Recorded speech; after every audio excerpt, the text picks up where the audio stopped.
do you think if people had implicit bias training, if it was something that was a regular part of the office, would that make a difference in the numbers in terms of like the disparity in the racial breakdown of who's arrested, who's convicted, who's sentenced as adults, or anything like that? Would that make a change in the criminal justice system?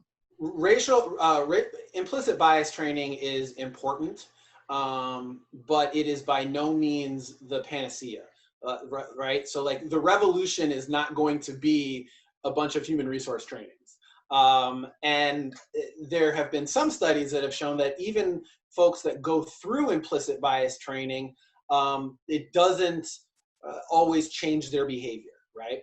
And so, yes, it's important. Yes, we've got to do it because I think everybody should be forced to reconcile with their own implicit biases, but we have to go way further than that if we're going to dismantle the racial disparities. Things like getting rid of the practices that are creating them, right? So direct file is one, cash bail is another.